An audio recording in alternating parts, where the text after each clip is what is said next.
Kei ngā kaipupuri te mauri o rātau mānau mai ki te kāea o tai whakaia.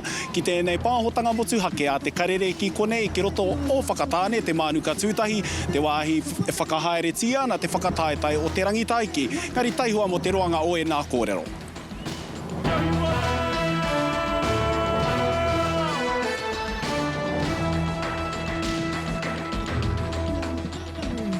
Ai, no reira I tēnei wā e whakahaeretia ana te wātuku taonga ki muri ake I au, mō tēnei te whakataetai o te rangi taiki. Heoi, tuatahi ake, a ko te pūrongo mō te Kepa Takataka-ō-Rangi Stirling, a ko ia tērā I tanumia ki te rua kōiwi o ona mātua tīpuna. Rā hiri atu te tini me te mano ki te marae o Wairuru I te rānei, ki te tangi ki aia. Kei o tātou hoa o pūkāia, tēnei pūrongo. Tangi ana te reo te atua. Hei whakahui te iwi ki te kauhau mua ki te kauhau ariki. Kare momo pēne no ia te kepa. Engari, kuna huki te āhuatanga o te kauhau mua, o te kauhau ariki. He ture mō mātau, engari kare he ture mō rātau. Me pēra te kōrero. Hako kai te whiti te rā, ko tau te hukapapa ki rungo o hikurangi, ko te tuki te kōrero tērā o nā tīpuna, kai te rukuruku o te rangi tāwaia I ona pueru. Ko ia rā ko te Kepa Takataka-ō-Rangi Stirling, waru te kaumā waru tau te pakeke ka ngaro nei.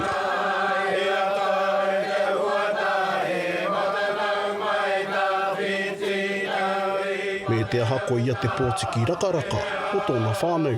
E ahako I roa tana noho mai hiro tō tāmaki, waru te kaumā waru tau tōna pakeke, engari he rite tonu tana hoki mai ki te kāinga. Te rāreanga tāngata, pērā I te kahurangi rā I a June, ahako ai noho mai tāmaki, he rite tonu te hoki mai ki te kāinga, ki te whakatutuki I ngā kaupapa huhua. Pango katoa Wairuru mara I te rā nehu o te hautipua o te mātauranga Māori.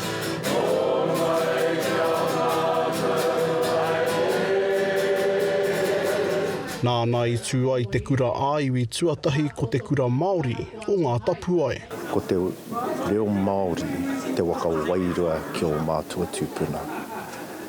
Nā reira me mau tonu mātou ki ngā reo, ki ngā tikanga tuku ihotanga. The girls were always came first and the boys all knew that. Hey boys, we always came first. Nā wai ka taka te tūranga tumuaki ki tāna ta māhine kia arihia, āno ngā maramatata nei tohua ai ko tāna mokopuna, hei kawe tonu I te o hāki, a te koroua. Oh, and they see, I can turn little shits into judges and fizzy drink addicts into dentists. Ā taurawa ki ana mokopuna tuarua. I'd like to say I'm the golden child. I was born at the right time, and I was born to live in my koro's legacy. He kāmura he tohunga mātauranga I paui o nā kaha katoa ki te reo ngā tikanga me te ahurea Māori, koni atu I te ono te kautau. Ko te tūrangatira ngā tamariki, I roto I ngā rāe hare ake nei. Koina huki tana kaupapa nui. Ko te tuapapa mo ngā tamariki nei, ko te mātauranga, ko te tikanga, ko te kawa. Kua māro rātau I roto I tēnā tuāhuatanga, kua puta ki te ao, kua pakari rātau. I nāia nei kua piri anō rāua ko tāna makau me āna tama tokotoru, I aitu āhia au atu I te toru te kautau ki muri. Ko mātou te hunga kua waimari, I āna tohutohu. Ko mātou kua pakari I roto I te ao Māori nei. Ko mātou kei te whakahari ngā kaupapa nui o te wā, pēnei I tēnei o ngā tangihanga. Nā reira kua whakamātou tau hia mātou, kua waia mātou ki tēnei kaupapa nāna. Ko te uru pauna muia mā wai tōna kauai, e tō ki uta. E tika ana he kōhao nui, he rangi ka heke I ona akonga katoa, akoranga katoa ki runga ki a arihia, ka heke anō ki rungi a hāli, ka haere tonu tēnei kaupapa. Aha koa e moi ana ia mō ngā whakatipuranga kei te haere ake nei. Mā mātou e kawe, a tātou katoa e kawe. Ka hanga aroha te rirohanga o te momo te karaua nei, hoi ko tā tātou pēr he whai te rā tauira ara I nā te mahi he rangatira. Ka kawea te kepa ki te pari krauna o nā tīpuna mātua ki Mautara, ki reira rehu ai ki te pō. Whai ariki, te Okiwa McLean, Pukaia. Rua te kaumārua noiho, te pakeke o Kyla, te Wano Greensill, ka mate I te mate kiriuhi ua kaka. I mua tonu I tāna huringa tau, rua te kaumātoru. Nā I wai marie, tātau o te karere, o tira mātau o te karere, kia whai wāhi atu ki tāna rā whakamutunga. Aha koa he rangi pauri, e ai ki ona mātua, I ki te tāhua me te miharo o te kaupapa me te whakanui. I tēnei wahine toa o tira, māngai o Aotearoa. Anei te pūrongo.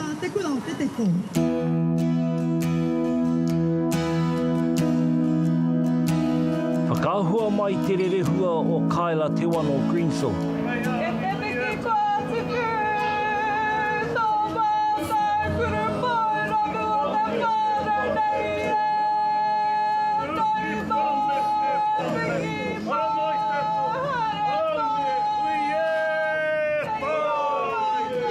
Ngunguru te pō, ngunguru te ao I te rironga o tēnei uri o Ngāti Tūwhare toa o Tainui Āwhiro me te Tairāwhiti.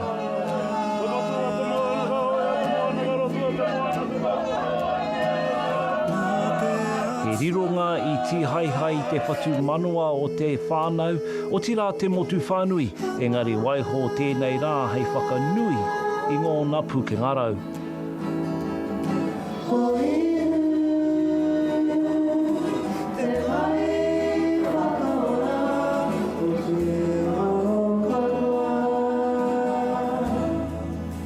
I've seen multiple posts over the last few days about Kyla, and really evident how far-reaching her touch has been. And as parents, Vicky and I couldn't be more proud of what she's achieved in her short life. I think Kyla will be remembered by all of her friends and whānau as a beautiful, kind, resilient girl, ngā kau māhake, ngā kau nui, kōtiro, pukinga rau, and she'll live on in our memories. Koia I piki ki te keonga o te ao ha kinakina. She was also selected to represent New Zealand at the Inline Hockey World Championships in Barcelona. For me, it really signified she reached so many people. She was just the purest soul. Kua tino Huarere I tēnei wā, whai wāhi ia ki roto I ngā kapa, āmotu o Aotearoa, ki roto I te volleyball, ki roto I te kari tino mohio I te ingoa, engari ko te inline hockey tērā hoki, I whai wāhi ki ngā momo, ngā tūmomo, tākorohanga o tātou. E kore e tāia te karo I te mate mō rikarika o te manager koku. Oh yeah, tino Huarere mātou o te whānau. It's been really terrifying for a lot of us to know and see how fast Minangakoko can take someone that you love, especially if you're not aware of what that looks like. And so that's been really terrifying and a really hard thing for us as a whānau to come to terms with, losing someone so young and fit and healthy who had just played in a national volleyball tournament at the weekend and then came home and then passed away so quickly. So it's been a real eye-opener for all of us. Everything she did, she took as a challenge. She always went for gold and wanted to help others achieve that as well. I believe we all have gold in us, we just need to polish it. He kaura ki te whenua, he taimana I te rangi. Pōtaka maipi, te karere. Nā ngā mate ki a rātou, hoki mai ki a tātou te kanohi ora. Nā ki roto o tāmaki makaura e whakahaere ana te wiki. Pūweru e ki anei ko kahuria ana te New Zealand Fashion Week. E kei reira tonu tō tātou tangata amārena mane o tira te puti puti. O te karere kei a koe te wā. Tēnā koe rā paira o tira, tēnā koutou e mātakitaki mai ana. Ai rā, kei kahuria, rua mano, rua te kaumā ono a hau I tēnei ahiahi. Hoi anō hei te pōnei, tū ai te rōpū kāhui o Kiri Nathan. E te kaumā ono katoa ngā kaihoahua pueru iwi taketake o te ao.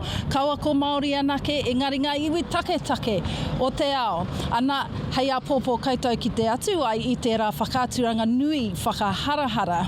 I runga ia te karere. Hoi anō, I ngā rangi ko taha ke I tū te wānanga tuatahi ake mō ēnei kai hoa hoa pueru iwi take take. Ana nā tērā wānanga I whai wāhi ai rātou ki te whakawhanaungatanga, ki te whakawhiti whakaro, ana ki te whakakaha ake I ngā hononga ki wainga nui a rātou. Anei, kia te tiro ake tātou ki tēnei purongo. Ko tahi noa te karere a Kiri Nathan, e hara taku toa I te toa takitahi, he takitini ke. I'm sorry to our guests who are now welcome to the New Zealand Indigenous Fashion Symposium, the very first one ever. Hei tā te kai hoa hoa Māori o Mātū nā ngā aho hohonu, e hono nei I ngā ahurea take take huri I te ao I whakapakari ake I ia kai hoa hoa o te rōpū, ka Hui Collective. His work combines contemporary fashion with sustainable materials and a strong connection to Māori identity. Ia mata e whakakotahi nei I raro I te haumarutanga o Kāhui.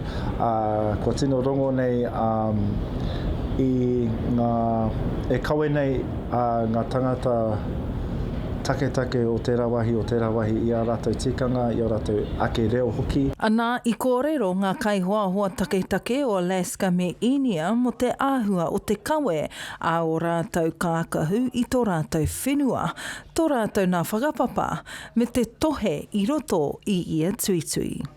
It connects us to new audiences. It uplifts our people to show them that we're still here and we can do everything, like anything that we think of. Like, I never thought I would make it this far, but now that I have, I'm sure it'll encourage other Indigenous artists back home to be able to come this far too. The newest learning for me today was how within the Indigenous culture in New Zealand, there are so many different branches to it. So there's still plurality, which is something that we have in India as well. So it just gives me that sense of understanding that you can't just say something is like Maori in a very generic way. Similarly, you can't say something is Indian in a very generic way because there are so many different expressions to that. I Wānanga hia I ngā pai kōrero te anamata o te ao pūeru take mai te tiakitanga o ngā taonga ahurea tai noa ki te tipu ki te ao whānui. I think the only person who should be able to talk about their culture or their identity should be the person from that culture. The most important thing to take away from here is believe in yourself and don't think about success to be the definition in the dictionary. Your success is what success means to you, what you truly believe in. Me being here, I am just blown away that I am this far with my culture, my business, and everything that I've done. All the different avenues that everyone talked about, compared and feel right at home, I understand everything that they're talking about, especially being an Indigenous business owner and fashion designer. So a lot of it hit home for me. Oku te whiwhi I tēnei o ngā hononga anō ki te kāhui nā kiri mātou I whakakotahi I raro I tēnei o ngā kaupapa miharo a hera mokua nake engari o te ao Māori. Nā reira, tēnā koe kiri. I nā tū ko tahi ai ngā kai hoa hoa pueru take ka rekau he au katinga I tō rātou mana, whakaawe awe, mārena mane, te karere. Nā hoki mai anō ki konei ki te kāia o tai whakahaere tonu tiana a tēnei o ngā wātuku taonga. Heoi mau tonu mai kei au te roanga ke o ngā kōrero a muri ake I ngā whakatairanga. Ai, nau mai hoki mai ki whakatāne o tira ki tēnei o ngā whakataetai o te rangi taiki. Ko whai wāhi mai ko Haupai Williams no te kura o te pāroa, ara ko rātou anō ngā kaimanaaki I te kaupapa I tēnei tau. Tēnā koe. Tēnā koe, tēnā koutou. Ai, nō reira nau anō te hunga I whakatau ake ki konei ki te wātuku taonga. Nā tēnā whakamarama mai ki te hunga kārepe I te mōhio ki te hirahiratanga o te rangi taiki me tōna mana. Kia tāua o tira kia tātou. Tuatai me ki pēnei te kōrero tēnei whakataetai te rangi taiki ka kite ake nei e tātou ko wai ka hua, ko wai ka toa, ko wai hei whakakanohi ai a mātātua rangi taiki ki te mana kuratahi. Anei rā, ai te ata nei, ko kite ake ai te nuinga o ngā kura i tae mai, te tuku atu i o rātou pūkenga, ki mua i te aroaro o te iwi, ana, kai reira, te mana, ai kōrero hiake nei, ko kawe hiake, te mana o ia kura, ngā taonga tuku i ho, a kui mā, a koroma. Ai no reira, kua roa tēnei whakataetai whakaheirihi ana, i mua no atu i ngā whakataetai a motu. Ko koe anō tētahi, ko atu, ko au anō hoki tētahi, ko atu ki tēnei o ngā whakataetai. No reira, te kite hanga i te reanga hou, e haere mai nei, e whai wāhi atu ana ki enei o ngā mahi, ka pēhea te ngā kau i tērā ki te ngā ou. Pai te kite ake i ngā tamariki o nāia nei, ko te mea ake, kia pupuri ake, ai te mauri o mātou mahi Māori, kia kite ake nei e te ao. Ka pai. Anō reira, mai anō i te wā i a koe, i te kura, tai noa mai ki enei rā, kua tino rereke, te āhua o te ao kapahaka, e whakaai ana koe. Ia. Kau ngāke o hea hara nei? E aua, e pātai ua tērā, engari, e mohi o nei e tātai, he pai, aha koa te aha, nā kupu o tērā o tātai whaia, atsuruhira kia kau ngāke te tū, no reira, te kaha ake, te hunga, pēnei a mātou o mātātua, te whakatinana ai i wēnā o nā kōrero, no reira. Ka pai no reira, kāre anō tāua o tira tātou, kia rongo ko wai kuatoa, engari kei a koe te pōtai o te pāroa, ka mitu koe ra hoki tō kura o mua. He pēhe ana ki a koe te kaunga o tēnei momo whakataetai o enei reanga nei? Wow. Eua. Tēnei te wā, taku wā tuatai, te hoki mai, nā runga i te mea nei, ko mātai te komiti whakahaere, no reira, wouldn't be fair. Kia au, te whakawā i tērā. Ka pai, whakautu pai tēnā e wā, he whakautu pai, he karo anō hoki. He oi, mō te taha ki te pupuri i enei te kanga a kui mā ākoroma, i te mea, enei wānei āhua taumaha. Taumaha kei runga i a tātou te iwi Māori, ki te pupuri ki o tātou tāunga. No reira, o kupu aki ki te reanga, te reanga whakatipu, kia mau ki enei o ngā tikanga. Ai, kia pupuri, kia mau, e mōhio nei e tātou ko te tira hau, tēnei te haere ake nei. Hoki ake i te whakaro, anei, ko ngā tamariki, ko ngā mokopuna, e tipu ake haere, kai te huri ke te ao, no reira, kawea te kaupapa. Ka pai, pātai whakamutunga, kua nei, ka whakaerehia te whakataetai o te toki, te ahurei o ngā tiawa. Kāre kore koe nei tamariki, ka whai wāhi atu. No reira, he koanga ngā kau, te kite i te pikinga o enei momo mahi roto i a tātou o ngā tiawa? Ai, kai te tika tērā, amuri ake nei, ka tīmata i ngā whakahara tau, ngā prakati o ngā tamariki, kai ia hapu. Me makai mo tas. Koe anō hoki o tai whakaaya? Ai, hei tērā atu wiki, ka tīmata hea taku rōpu tamariki, taku rōpu teina, ai, te kawe ngā kōrero o tai whakaia, i runga i te papatū waiwai, ai, kai te tika, ka tū tēnei mea nā tiawa te toki, te whakataetai nei ki roto o te patu tātahi, ki te kai whakatere o tīhore, no reira, ai, pirangi koe te tū. He pūkeko ke au. Kei riri mai aku whanaunga o pūkeko. Heoi, ai mihi ana ki a koe. Hoi, o tira tō kura, nā koutou anō te haipapa nui ki te whakahaere i tēnei kaupapa.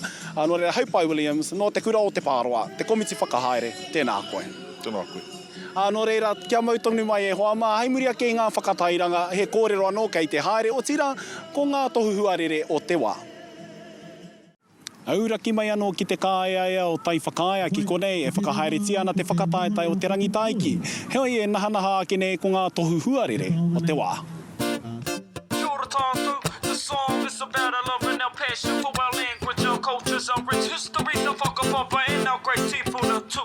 Now we acknowledge our great ancestor Maui, the first navigator for Wano. And we want to apply this education into the minds of the next generation. The te mauri, ka whakatote kakano, irui a mai, i rangi a te a, tapu tapu a te a. Whakatote kakano, irui a mai, i rangi a te a, tapu tapu a te a.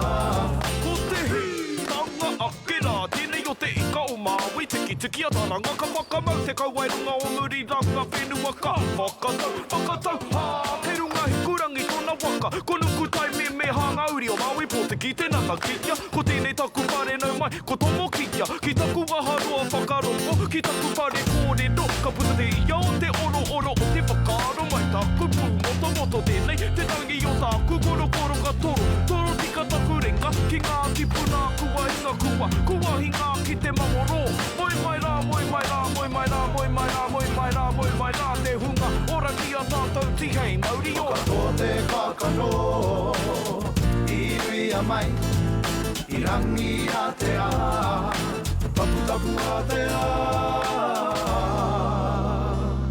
Whakato te kakano, irui a mai. Koera ngā kōiriri me ngā kō neke e pāna ki a tātou te iwi Māori. Kāre anō kia puta ngā hua mō tēnei o te whakataetai o te rangi taiki. Heoi, ka waiho ake, enei pikitia hei mātakitaki ake, mā tātou tūrou korea, tūrou Hawaiki. Tihei ki te tai au, tihei ki te pai au, ki te au. Hūti ake te whenua tapu nei ka whakatau i te rangi, e tū iho nei, whakatau i te papa, e tākoto nei. Tomo mai ki taku pātū wata, ki taku pare tipuna koe a te ara, ki te kāperu takatau. Te mana, o Māui tiki te poteki a taranga, tō ake taku waka, he waka haurua ti pare taua, whakamau kia tina. Nuku tai me ha, nuku tere tangatanga, kākahi whakairo o te moana, he pō tere nei, ki ngā tai o tangaroa. Iho nui, i horo, iho matua, taku mana heke tō tika no te atua, mai te atua ki a hau, ki we te hi.